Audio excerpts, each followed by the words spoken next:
Good morning, and thank you for joining us for our weekly press conference. I hope you're all doing well and enjoying the last full week of April here. It's hard to believe May is now less than a week away. We have several topics today, and I think you'll find these informative and interesting as well. First topic, since Monday, April 22nd, was Earth Day, and tomorrow, April 26th, is Arbor Day, we'll hear from our City of Erie arborist and sustainability coordinator, Sarah Peelman. She will talk about the special designation for our city that we all should be very, very proud of. It's related to trees. Second, our police department inspector, Chris Janis, will discuss opportunities for people to join the Erie Police Department. Presenting our third topic for today, Lieutenant Jamie Russo will tell us about the latest enhancements to the crisis unit and let you know about Saturday's Drug Take-Back Day for unwanted medications. So first, Earth Day, which started in 1970, is a reminder of the importance of environmental conservation and sustainability. Earth Day encourages everyone to work in unison to create a healthier planet and a brighter future. We will all have a part to play in protecting our environment, both locally and globally as well. Arbor Day was founded in 1872 and is a nationally celebrated day that encourages tree planting and care for trees. Here in Erie, we're reminded daily of the beauty of Lake Erie, the Bay, and the glorious natural beauty of our neighborhoods, parks, and all our green spaces. We are doing a lot in Erie to protect and enhance our environment. Now, when I took office in 2018, Erie, a community of choice, we were celebrating our rich cultural diversity, our welcoming, vibrant neighborhoods, our world-class downtown and bayfront, our excellent education for everyone, and our abundance of good family-sustaining jobs. As part of that effort, we created an Environmental Advisory Council. The role of the Environmental Advisory Council is to research identifiable environmental issues in Erie and make recommendations on how to best address these issues. We are fortunate in Erie to also have an urban forest committee, which helps to achieve the city's vision for a healthy, diverse urban forest ecosystem made up of natural, native trees and plants in the city, right-of-ways, public parks, and private properties as well. Trees do a number of things to improve our city. They purify the air, water, and soil. They absorb stormwater runoff, and they reduce carbon dioxide levels. We also know that trees benefit from the economy by attracting shoppers to local businesses and raising property values. Plus, studies have demonstrated a link to personal well-being with having trees in the immediate surroundings here. Here to tell us more about the environmental awareness efforts happening in Erie is arborist and sustainability coordinator Sarah Peelman. Sarah, the floor is now yours. Thank you, Mayor. This year, 2024, is the 152nd anniversary of Arbor Day. I didn't realize Earth Day started in 1970. It's 1 year older than me. I was born in 71. But Arbor Day is older than that. The vision at the city for our urban forest is to have a healthy, diverse urban forest ecosystem made up of native trees and plants in all of our city right-of-ways, our public parks and boulevards, and on private properties, as the mayor stated. We want our native urban trees and our urban forests to sustain a diversity of flora and fauna and to be promoted and protected by citywide policies and dedicated funding, which provides a comprehensive urban forest program. Thanks to the hard work of the Urban Forest Committee and the city's commitment to plant and nurture our urban trees, we have received the designation of Tree City USA for the 18th year in a row. This year the award is for all our work that we had done in 2023. That includes planting of the new trees, trimming trees along city streets and in parks, and removing hazardous dead and dying trees. To help celebrate Arbor Day, we're asking city residents to plant a tree or to even just go outside and hug one. Every tree planted is a step in the right direction. Our observance this year of Arbor Day will be Saturday, April 27th at the Erie County Blasco Library from 10 a.m. to 2 p.m. Members of the Urban Forest Committee, the Relief Program, myself, and the Erie County Forester, Steve Laskowski, who's also here with me today. And many others will be handing out tree seedlings for folks to plant and providing educational resources about trees and our urban forest. Thank you for being here today, and I'd like to welcome Steve to come up. He could. Thank you, Sarah. Thank you so much. So on behalf of the National Arbor Day Foundation and the Pennsylvania State Forester, and representing DCNR Bureau of Forestry, I am pleased to present the Tree City USA designation to the City of Erie for their 18th year of recognition.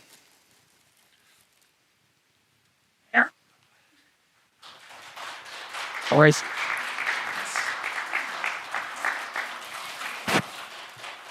You got a lot of these. Oh, yeah. Oh, wow. Oh, there we go. We also have a flag you get to hang up for Arbor Day.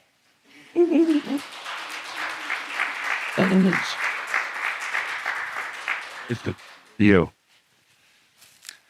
Let it be known that the Tree City program recognizes the City of Erie and the community, thanks, Sarah, that effectively and wisely manages public tree resources and encourages implementation of proper tree management throughout the community. A special thanks to the Urban Forestry Committee and the City of Erie for all of their time and effort in maintaining the Tree City designation for 18 years. So thank you.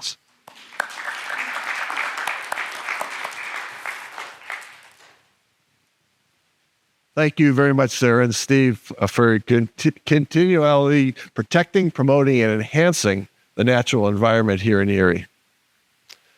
Please keep up the good work you've been doing for many years already. The next couple of months are a very important time for anyone interested in becoming an officer in the Erie Police Department. Now more than ever, we need officers who are ready to serve our community as the next generation of law enforcement. Inspector Chris Janis is here. He leads the city police department in the recruiting effort, along with Tom Lennox, who's sitting in the back. We couldn't get him to sit up here. Here to tell us more is Inspector Janis, who will share the details of why and how to apply. Inspector, the floor is now yours. Thank you, Mayor. I'm excited to announce that the City of Erie Police Department is now accepting applications. If you're looking for an exciting and rewarding career in law enforcement, the Erie Police Department may be for you. Some of the benefits of being an Erie police officer are a starting salary of just under $53,000, and after 5 years, Class A is projected to be around $100,000 a year. We also offer a type of lateral transfer if you meet requirements and work for a qualifying police agency. Officers are vested in a pension program after 12 years. We have 457B and 401A plans, and medical, dental, prescription, and vision insurance at a minimal cost.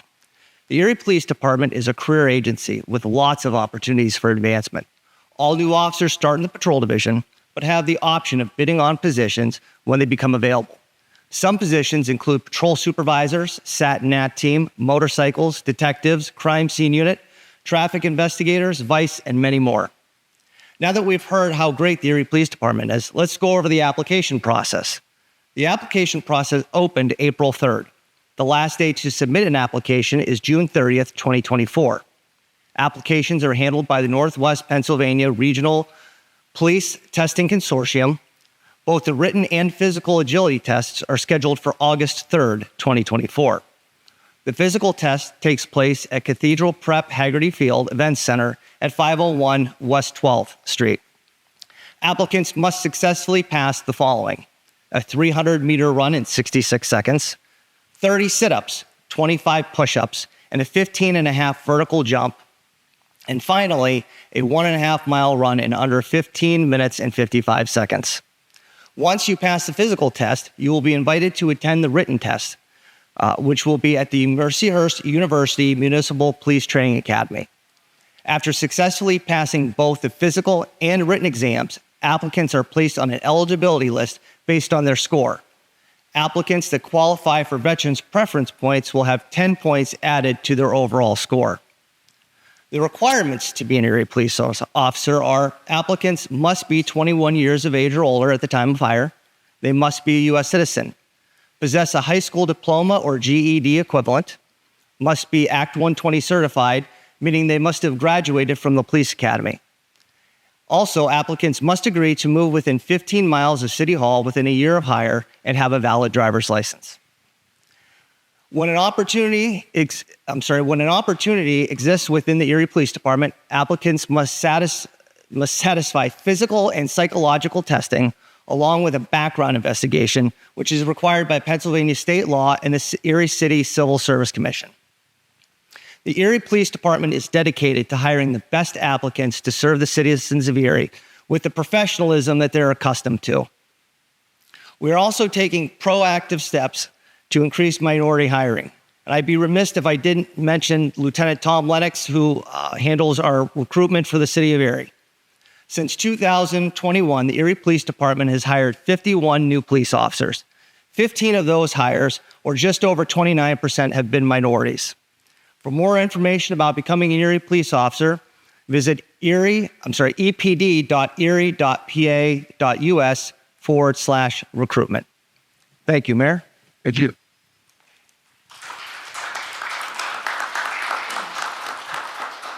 You go back up to something I was supposed to say is base back up. Okay. Thank you very much, Inspector Janice. I really appreciate that. And I want to introduce Lieutenant Lennox. Lieutenant Lennox is in the back. I appreciate your efforts to bring the best police officers to help us here in Erie. So now, doesn't look right. Okay, is that right? My team and I are very close to having a good working relationship with the Erie Police Department to ensure that our neighbors are vibrant and welcoming. Police Chief Dan Spizzarni, who's here in the back as well, and his leadership team are doing an excellent job making Erie a safe place to live, work, play, and raise a family. Erie Police use preventative strategies to stop crime. They build strong communities, relationships within our Erie neighborhoods and the downtown. A couple of weeks ago, we released crime statistics for the first quarter, which show an overall decrease in crime in Erie. One of the several initiatives that is contributing to an increase in the public safety is the specially trained crisis unit, which has 10 officers working around the clock. These 10 officers answer domestic-related calls, help people in crisis with mental and behavioral health issues, and connect residents to the needed services. Here today to tell us about some exciting news with the crisis unit that will be a huge help to citizens in need is Lieutenant Jamie Russo. Lieutenant Russo is also tell us about the importance of an upcoming drug take-back event here in City Hall and at UPMC Hammett. Lieutenant Russo, the floor is now yours. Thank you, Mr. Mayor. Thank you. Before I start with some pretty good, exciting news that we have in reference to our crisis unit, I want to kind of go back a little bit because actually May 1st of this year will be 1 year that we started the unit. Prior to that, there was a lot of, we had to kind of get our funding through ARP. We had a lot of people advocating for us in reference to the monies we needed to start this unit. We had the unit in the past within EPD, and we saw a need in our community to bring it back. Our chief did. So with that being said, we started an interviewing process once we got the ARP money. It was, we were able to apply for 10 positions within the Erie Police Department. These officers would be senior officers, officers who were willing to take on this responsibility, which is a very difficult job. These officers would have to maintain a high level standard of professionalism. They would have to have great communication skills, solving problem techniques, and having a general knowledge of what services are out there in the public.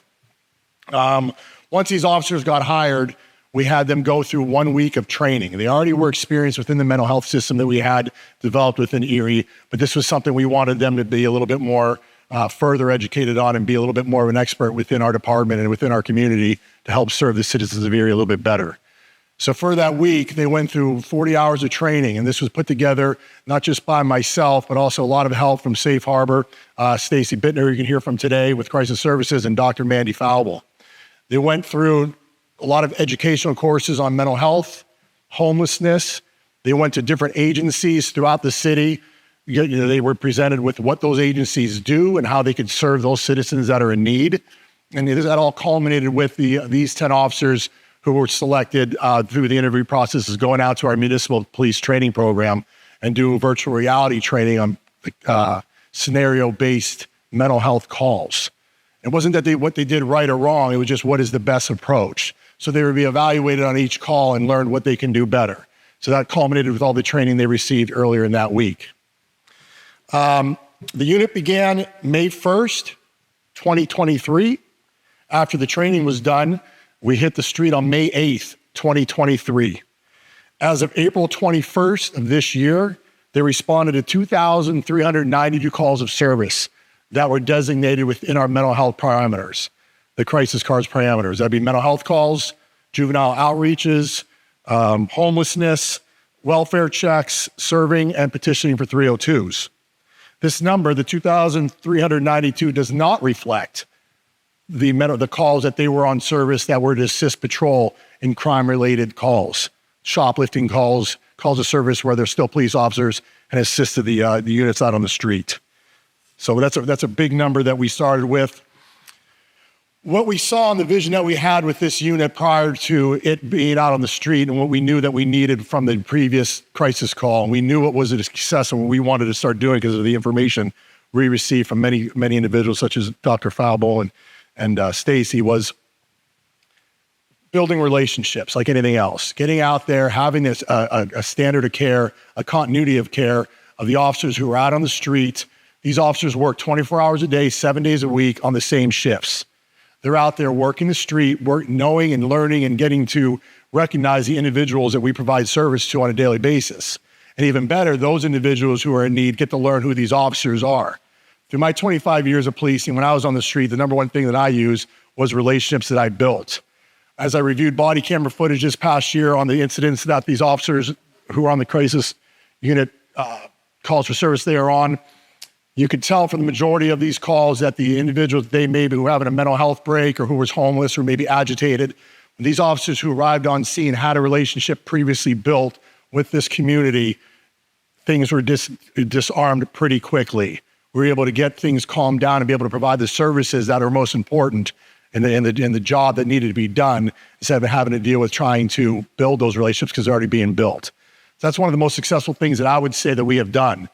Like I said, these officers are out there every single day with these same people, building relationships, knowing when they're feeling good, when they're not feeling good, knowing when they possibly are decompensating, when they're not decompensating, knowing who their caseworkers may be, knowing who their service providers may be, and making those referrals and getting them the help they need. This has ultimately led into the lowering of the involuntary commitments that we've had to do, and just the general ease, not all the time, but the calls that we offer services have been a little bit more successful. So that's a big win for us. But as anything else within our Erie Police Department, our chief and mayor here always want us to be striving to do better. I think this program, just from what I've seen, because I was here with the last administration that had the crisis car and what we're doing currently today, what can we do better as we ask ourselves? Yes, this is going great. There's always room for improvement. We're always evolving this car from the things that we learned, but what can we do better? So when we found out there was an opportunity for a grant out there, we applied for a grant which enabled us to hire 2 crisis service workers who would be directly tied to our crisis team. Once again, building on that strategy of relationships, building on that strategy of getting to know the people that we're serving and having them get to know us so we can have positive conversations. This is a no-brainer. We applied for it, we received it. With the help of the program director, Stacy Bittner, and Dr. Mandy, we were able to apply for that grant, go through the interview process, and these are experienced crisis workers who were hired. There'll be 2 crisis workers, and they're here today with us, and Stacy will give her the floor here in a minute. We'll have to be quiet, but she'll introduce and talk exactly about what they will be doing. But for us, this is a huge win, and we're super excited to get these guys out there, which they just started this Monday out in the community. But they have already been working with our crisis workers that already have familiarization with our crisis community and our homeless communities. So just building upon that and gathering the data on what we're doing successful, we're super excited to find out about, because I know this is going to be a big win for our city. So with that, I talked enough here. I'm going to introduce you to the program director, Stacy Bittner, who's going to go into a little bit more specific on what the crisis services and the two crisis workers will be doing on a daily. Stacy. So good morning, everybody. He actually was doing a great job. I could have just given him my sheet and maybe he could have handled it for me. So, Inspector Janice, I have a son who's only 7, but he'll probably be one of your recruits down the line. So again, on behalf of Safe Harbor, on behalf of Crisis Services, we're honored to be partnering with Erie Police Department in this way. Crisis Services has been serving people in our community for over 30 years. So as Lieutenant Russo had referenced, as many of us may recall or be aware of, the Warren to Erie project. And so individuals at that time who were at Warren State Hospital and being transitioned back to Erie community. We have people on our staff who actually remember the previous crisis cars as well. And so that provided us with an opportunity of being able to advocate in the time that was needed to really bring these cars back. The same individuals actually now have the opportunity of assisting in the training, as Lieutenant Russo had mentioned. So very proud of our team for being able to do that and to contribute in that way. So now, as Lieutenant Russo had said, we're partnering with the Erie Police Department to really bring a co-responder program to the city of Erie. Through some grant funding, as he had mentioned, we were able to hire 2 crisis clinicians. As Lieutenant Russo had said, that they both have a wealth of experience in these roles, have been with us in crisis for some time. And so this is a great opportunity to really bring their skill sets forward and to help in a larger way, and exclusively working with our Erie Police Department. So what we're seeing in the field, so hopefully people are hearing of 988 and what that entails. That's the National Suicide and Crisis Lifeline. So that really provides people with an alternative to calling 911. So if somebody has a behavioral health need, they could call 988 and get connected to somebody to talk about their behavioral health needs. So there is a lot happening to divert individuals who are not in need of a police or co-response. However, there are times when people are in need and they're calling 911. And so ultimately, officers are on scene and they might be recognizing that the person is experiencing a behavioral health crisis. This program allows them to call crisis and request for that co-response. So the co-response of law enforcement and crisis clinicians together really enhances the safety through a partnered approach to ensure that people get the treatment that is needed when it's needed. So we have been collaborating with Erie Police Department as well as other jurisdictions for some time in crisis in this manner. But with this program, what it really allows us to do is to expedite the response of our staff. I have shared with actually just some officers earlier today that, we serve all of Erie County from crisis services. So we might have staff in Northeast, we might be down in Corey. And so sometimes that response, might be challenging. Well, now we have 2 staff who are designated for the Erie Police Department. So when they're in need, we have people who can respond to their call in a very timely manner. The other expectation with this role is that we're going to be able to provide some follow-up care. Being able to, it's not just meeting that person that one time, but it's being able to call and check in on them. Have they been able to get connected to the services that we were talking about or that we're recommending, or both identifying that this would be helpful for them? Do they need help getting connected? But that really, even just that follow-up call to let that person know we were thinking about you, we care about you, we want to make sure that you're getting the care that you need is very meaningful, very impactful for people. So as I had said, the aim of this program is really to offer that support and resources to Erie citizens as timely as possible to prevent the need for higher levels of care, such as inpatient hospitalization as well. So working with our crisis clinicians, really to address the behavioral health needs that are needed, and again, being able to follow up in the days, the weeks after that initial crisis.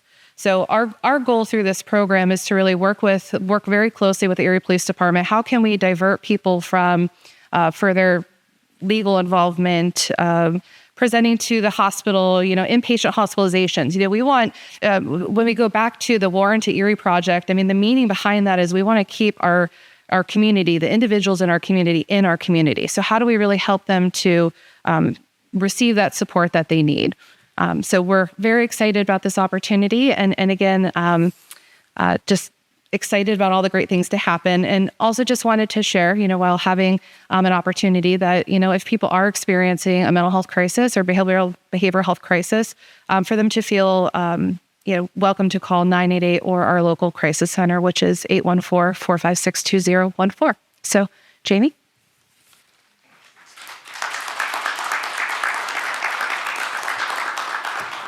I would be remiss if I didn't say Stacy and Dr. Amanda have been an integral part of implementing not just our crisis car, but they were here from the beginning when we were trying to obtain ARP money. They were here, helped organize the training sessions that these officers have had, and gave trainings themselves. They were there to help fill out the grant paperwork. I don't know how to do that, but to get this process started. And they're actually here right now every day, 3 days a week, training our officers at second quarter training on mental health, getting them more educated so we can provide a better service. So I just would be remiss if I didn't make that point, just how integral part of the success that we've had so far with this program is due to the fact of the partnership that we have with UPMC and Safe Harbor. So thank you. All right, I'm back for something else now, so please be patient. Drug take back. I'd like to announce we will be conducting our semi-annual DEA drug take back this Saturday, April 27th from 10 a.m. to 2 p.m.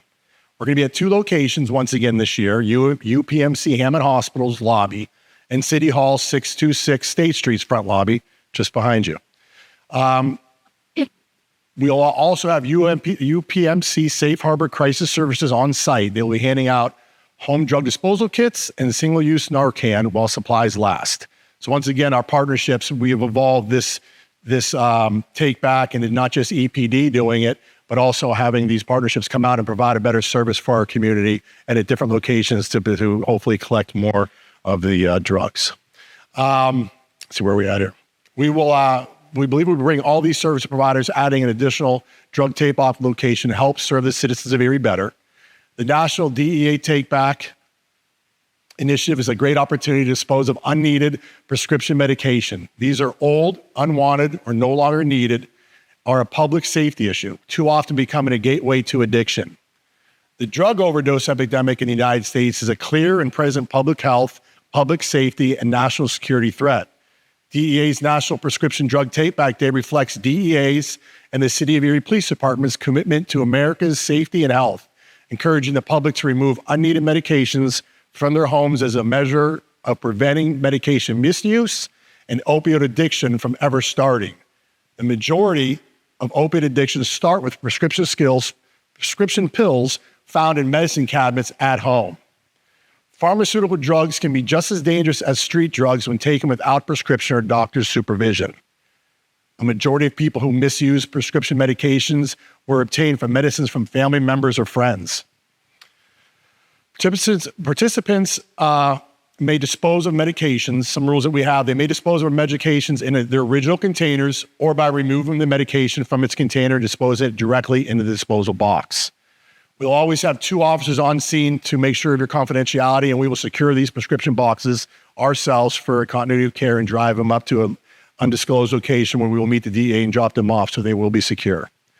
Liquid products such as cough syrups should remain sealed in their original containers, making sure the cap is tightly sealed to prevent leakage. We will not be accepting intravenous solutions, injectables, and syringes due to the potential hazards posed by bloodborne pathogens. This year, we'll also be collecting vape pens and e-cigarette devices from individual consumers, but this is only after batteries are removed from the devices. Once again, we will be at 2 locations, UPMC Hammond Hospital front lobby and the City of Erie front lobby, 626 State Street, this Saturday, April 27th from 10 to 2. Mayor?